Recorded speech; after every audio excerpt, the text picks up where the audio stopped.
how was managing the secondary? I know Amari came in for the start, true freshman, played pretty well in that first half and really throughout. But then Elijah going down, Josh going down for a little bit. How do you guys manage all those? I think we managed pretty well. I mean, other than in the fourth quarter, other than at the end of the game, they really couldn't throw the ball on us very much, you know. I thought Azar did a really good job. I thought Amari Jackson, true freshman, played really well. Josh is a tough kid. I mean, Josh was out for a while too, and he fought his way back. Eli had to go get some tests done, and then he fought back. He could have possibly come back into fourth, but losing those two was hard. Had to make some switches, put Cole at free safety, put Matry in at nickel, and then when both of the starters went out, we went with JJ. And I thought it looked at least he was across the field for a lot of the part, but it looked like he did some good things too. So yeah, it's difficult. We came into this game with quite a few injuries. CJ Burton obviously out. I mean, he got hurt in the last game. He didn't have enough strength in his shoulder to protect himself and play. You know, Jalen Cheek is still out, so there's another corner who's out. And then we missed Sink was out, Broom was out, Barfield was out, and George Takis was out. I thought George is, both of those guys were pretty big losses. Losing George hurt. It gives us a really good guy, both in the run game, blocking, and in protection when needed, and just an older vet who's been in some of these games. So we need to get healthy this week. We've got a lot of guys out, but I'm proud of the way the freshmen came in and played and battled. And like I said, I mean, he threw for 220, probably had, you know, 180 going into the last drive. So that's against a pretty good offense. I mean, I think at halftime they had one conversion on third down. They were 5 of 14. Defense was put in some tough positions. I thought the defense played really well, and the score doesn't show that, so I get it. The defense played hard. They did. They tackled really well. They covered well. I mean, they kept us in the game. Some poor field positions, held them to field goal, missed the one field goal, third down stop after third down stop. Running back, who I think is a really good player, and Shipley. I mean, I don't even know how many yards, 10 carries for 35 yards. So I thought, I give credit to the defense. They fought, and I know their goal points certainly doesn't show that, but give those guys credit. They did a nice job. They kept us in the game that first half.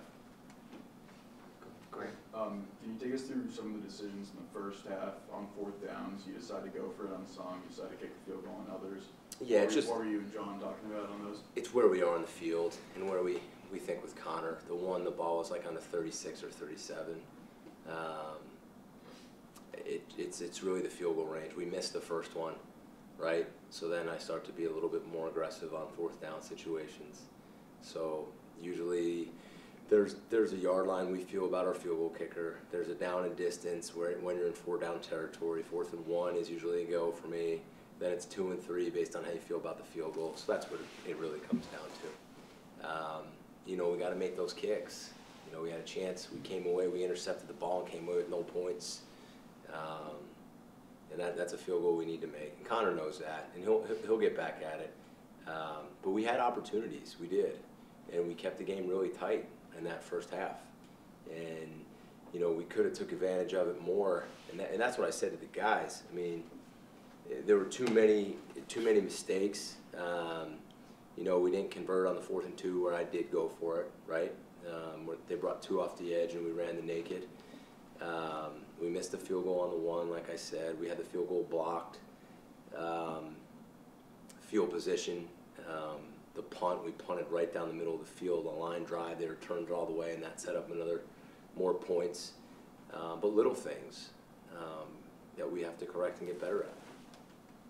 Coach, early on, you handled their pressure well. What changed as the game went on? They roll guys in. You know, that's what they do. They have a lot of depth, and they have a lot of really good players, and they kind of overwhelm you late in the game. You know, you see that on film with them, and they got a lot of depth, they got a lot of talent, and they kept pressuring. You know, I saw Drew was kind of fighting through today. Was a little bit banged up, but credit to him for playing. And then obviously Finn out again, so we had Jackson in, and hey, those guys fought. That's a really good D-line. They threw a lot at them. They're rolling player after player. So that has to be my answer there.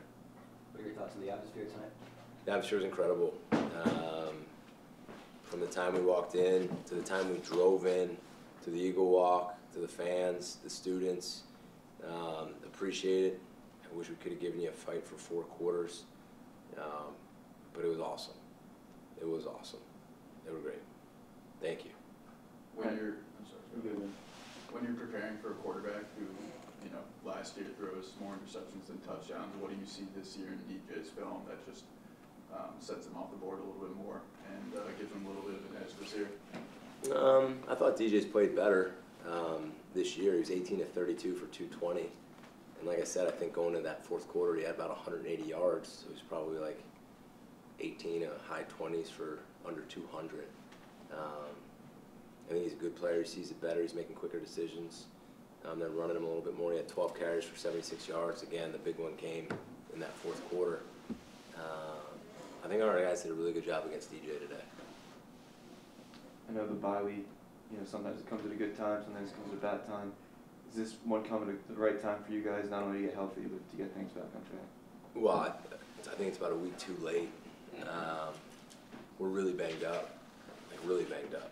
And we're kind of hanging on by a thread in a lot of positions. So we needed to get healthy very badly. Some teams use the bye and get a lot of work in. We need to do that with some younger players, but we need to get healthy badly. I felt like it was a week too late, and with all the guys that we had out today. How much did not having 3 running backs change the game plan? And at what point in the week did you find out you weren't going to have those 3 guys? We knew Broom. We kind of knew after the last game it'd be tough to get Broom back. Sink, same deal. We knew pretty much for the majority of the week we would be limited with the backs. So we went in with Pat and X, and you know, I think we did the best we could with those, and I thought their effort was great. You know, X finished with 40 yards and Pat only 19, but we had who we had, and I love those guys, and they played hard. On some of those fumbles that just aren't going your way, I mean, is that just a matter of ball luck or where it's bouncing, or it seems like all season you guys have forced fumbles but not been able to recover? Yeah, those are game changers, right? Both punts, we get the ball out, and it seems like we're right there. We just don't get them.